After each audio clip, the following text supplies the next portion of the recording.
Bienvenue créatif pour cette nouvelle vidéo, ça fait vraiment plaisir de te retrouver aujourd'hui. Aujourd'hui on se retrouve pour un nouveau tutoriel Arnold Render pour réaliser ce type de texture. Ici ça pourrait intéresser plus d'un étant donné qu'on va essayer de copier un effet de dessin fait main afin de réaliser cette création. Ça peut vous intéresser étant donné que peut-être que tu as peut-être du mal à dessiner, etc. Mais le fait de réaliser cette texture pourra finalement offrir le même effet que si tu dessinais, mais d'une façon plus propre, plus précise. Je l'accorde un effet abstrait, vraiment intéressant, plutôt artistique, mais on va voir qu'il y a possibilité de faire différentes choses avec ce type de texture.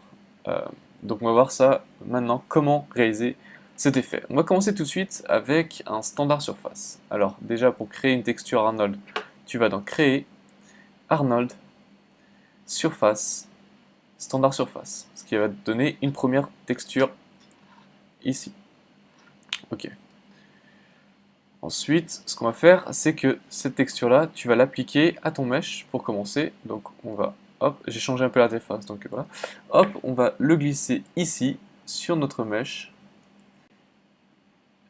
Et sur la première partie, ainsi que sur la seconde partie de notre mesh.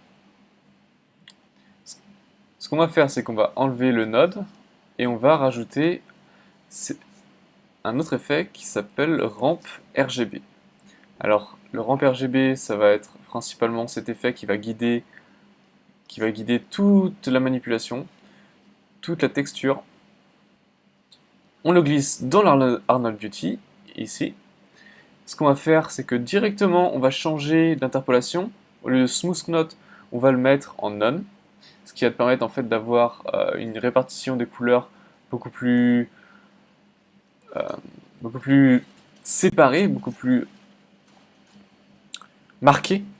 Suite à ça, ce qu'on va faire, c'est qu'on va nous allons rajouter un autre node, un autre shader qui se nomme Fetching Ratio. Hop, on le glisse tout de suite. On va le glisser dans le ramp RGB, dans le main input, et tout de suite, on va commencer à avoir cet effet. On va voir que la texture noire se répartit sur les bords de notre mesh. Alors c'est ce que l'on veut, on va essayer de l'ajuster un petit peu avec le biais. On va réduire le biais et on voit que tout de suite la texture se répartit sur le mesh. On va vouloir avoir uniquement les bords de ce mesh, donc on va augmenter un petit peu le biais, réduire le gain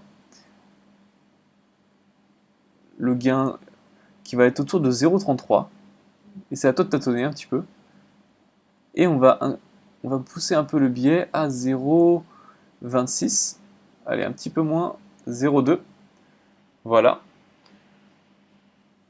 Ensuite, dans le ramp RGB, ce que j'aime bien faire, c'est rajouter une petite nuance, un gris, afin de rajouter une zone un peu grise. Si tu veux avoir plus de... Je veux dire, tu peux contrôler de deux manières différentes ta répartition des couleurs. De par le ramp RGB ainsi que les différents curseurs, et secondement avec le fetching ratio, comme on l'a déjà vu, avec le biais et le gain. Suite à ça, on va glisser le ramp RGB dans le color surface, dans le base color. On va glisser le node dans l'Arnold Beauty, on va voir directement ce que l'on obtient. On voit qu'on a un effet qui commence à être sympathique. Si cet effet te plaît, tu peux t'arrêter là, mais on va continuer à développer cette texture. Alors il ne faut pas oublier dans notre mesh de glisser le tag Arnold en décochant opaque. Étant donné qu'on va on va rendre invisible cette partie blanche, la partie du mesh, afin de voir les différents traits qui en fait guident tout le mesh. Alors pour cela, comment faire? Nous allons dans Standard Surface, nous allons dans Transmission, et on va gérer le weight de cette transmission pour avoir des zones transparentes. Et pour cela, ce qu'on va faire, c'est qu'on va glisser un autre node qui se nomme Ramp Float, ainsi que une Color Correction. On va dézoomer légèrement.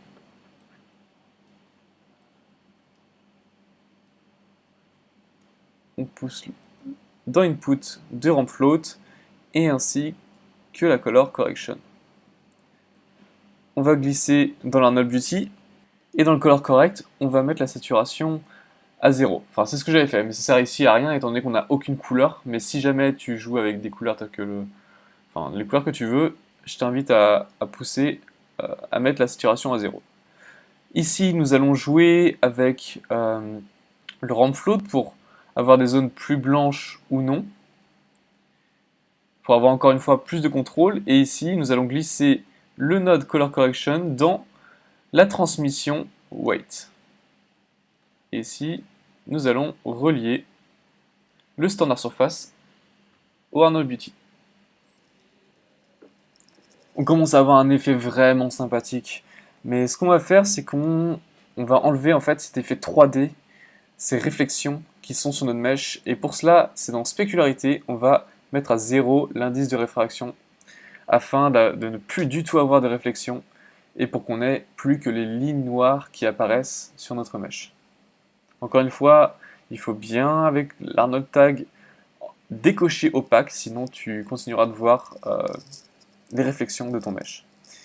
Ici, ce qu'il y a de bien, c'est que la zone grise, la couleur grise qu'on a rajoutée dans le ramp RGB fait qu'il y a ce petit effet de profondeur.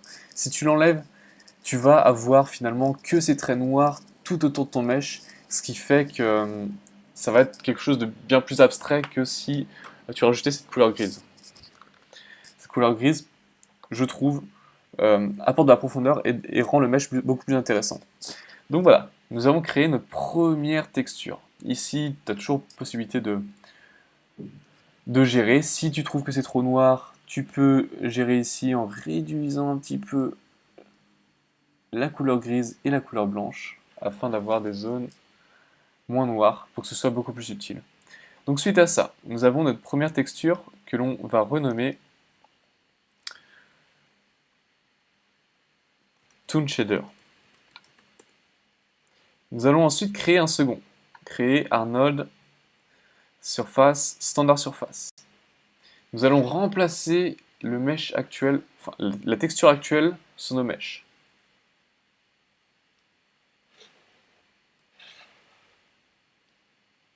Très bien. Tu vas changer, pardon, on l'a déjà. Fais bien attention aussi à la projection de ta texture. Ici, je suis en cubique. On fait bien attention que les deux textures soient appliquées. On va stopper la pirate 2 secondes. Ici, ce que l'on va faire, c'est qu'on va glisser directement dans notre viewport, dans notre texture, le Toon Shader que l'on vient tout juste de créer. Ici, nous avons le standard surface. Et nous allons utiliser un autre node qui se nomme Mix Shader.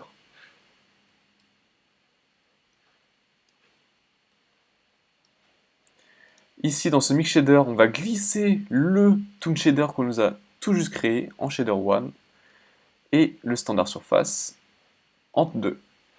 J'ai envie de modifier un petit peu mon standard surface, étant donné que l'effet que nous allons faire, nous allons mixer ces deux textures ensemble. Donc, ici, on va quand même éditer un petit peu cette texture standard. Alors, c'est à toi de choisir. Soit tu mets de la couleur, pas de couleur, si tu veux que ce soit transparent ou non. C'est toi qui vois. Ici, on va faire une rapide color correction. On va glisser. Si tu as envie de faire comme moi, juste sélectionner une zone, tu appuies sur Shift et tu cliques glisse pour avoir uniquement une surface. Étant donné que mon ordinateur est pas super puissant, on va pas se mentir, j'ai besoin de sélectionner uniquement une zone afin d'avoir le rendu qui se fasse un peu plus rapidement sur cette zone-là. Si jamais tu peux réduire le scale afin que ce soit plus rapide dans le viewport, mais la qualité de ton image sera moins importante, et plus tu augmentes cette valeur, plus la qualité sera optimale avec le format que tu auras mis au préalable dans des paramètres. Donc dans le standard surface, ce que nous allons faire, nous allons juste changer un petit peu la spécularité. Au lieu de l'avoir 1, je vais la mettre à 0,3 par là, 0,4, avec une roughness un peu plus importante, autour de 0,17. On va voir ce que ça donne. Nous allons baisser à 30% notre scale et on va rester sur une projection totale. Sélectionne encore une fois la zone, très bien, et on va continuer avec notre shader. On va voir plus tard le rendu que ça a donné. On rajoute le ramp RGB encore une fois. Tac, ramp RGB ici, et c'est celui-là qui va driver en fait la répartition des deux shaders. Alors sur le ramp RGB, on va directement le lier à l'Arnold Beauty et on va changer son type de projection en circulaire.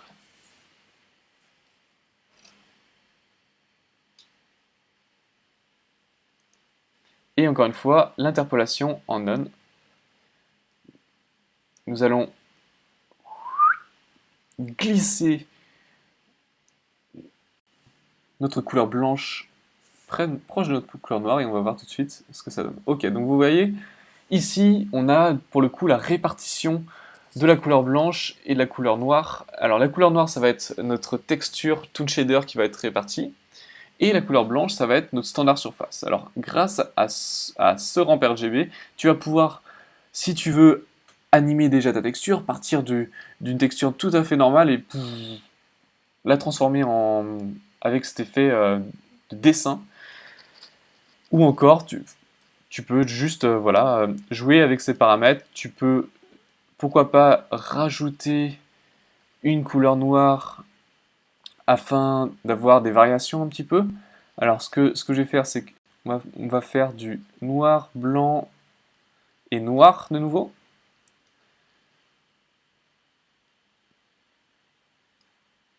J'ai envie que les dents ici soient de la couleur de notre Toon Shader, donc on va glisser de ce fait le ramp RGB dans le mix, et ici on n'a plus qu'à glisser le mix shader dans le viewport, et on va voir ce que ça donne. On voit qu'on a un effet vraiment intéressant, mais ici on voit qu'en fait ma texture standard surface est sur le bout de mon mesh, et j'aimerais que ce soit l'inverse, que ce soit plutôt ces traits qui soient ici. Donc ici pas de problème, tu as juste à inverser. En shader 2 tu vas mettre le Toon Shader et en shader 1 tu vas mettre le standard surface.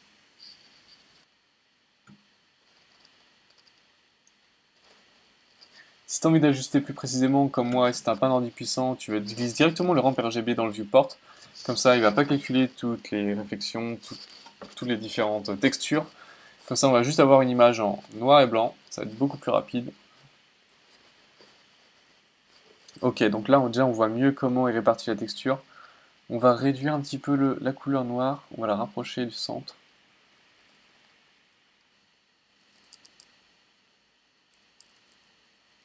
Comme ça me semble bien. Et là tu mets dans l'Arnold Beauty, on attend de voir le résultat. Et ensuite pour les paramètres, je te conseillerais de mettre pour Instagram, j'ai tendance à mettre cette dimension 1800 par 2250 afin d'avoir une image en portrait. Et dans Arnold Render, ici, dans le Camera Setting, si tu fais uniquement une image, c'est à toi de voir après pour les réglages, mais j'ai tendance à pousser à 4. La diffuse, ici, on a de la diffuse, donc on va pousser à 3. La spécularité, on va la laisser à 2. La transmission, on peut la pousser à 3 aussi. SSS et volume indirect, on va diminuer étant donné qu'on n'a pas d'SSS. Et volume indirect de même. Dans les outputs, tu vas décider où est-ce que tu veux enregistrer ton image. Tu l'enregistres bien sûr en PNG. Et on va tout de suite voir un petit peu lesquels passes on pourrait ajouter. Alors ce que j'ai tendance à faire dans les AOV, c'est rajouter la diffuse. Tac. La spécularité. Ici on en a un petit peu sur notre mesh. Alors on va spécularité. Et ici, je pourrais rajouter la transmission, mais je vais m'arrêter là. Je vais juste garder ces deux passes. Ça va être amplement suffisant pour faire mes color correction ensuite. Et voilà le résultat. J'espère que cette vidéo t'aura plu, que tu sauras maintenant comment réaliser cet effet sur Arnold Render. N'hésite pas à me dire dans les commentaires si tu veux plus de vidéos de ce type, si tu veux plus de tutoriels sur Cinema 4D, que ce soit sur l'animation, le texturing ou autre chose. Si tu veux plus de tutoriels sur After Effects ou sur Photoshop ou sur Illustrator. Laisse-moi en commentaire ton avis, si ça t'a plu et si tu veux d'autres vidéos de ce type. N'oublie pas de me rejoindre sur Instagram sur le compte gn.romain où je poste différentes créations 3D. De plus, je t'invite à rejoindre du groupe Facebook GN Design ou Graphic Design Community. On est de plus en plus nombreux, je suis super content et on commence à partager quelques travaux ensemble sur le groupe, donc n'hésite pas de me rejoindre, tous les liens sont dans la description. Le projet 3D sera bien sûr téléchargeable gratuitement, ce sera dans le site, sur le site web. Le lien est dans la description là aussi, donc tu pourras le télécharger pour voir un petit peu comment réaliser la texture. Si tu as envie d'utiliser le mesh 3D, tu peux là aussi pour réaliser tes pop créa, etc. J'espère que ça t'aura plu, reste motivé, reste créatif, reste unique. Ciao!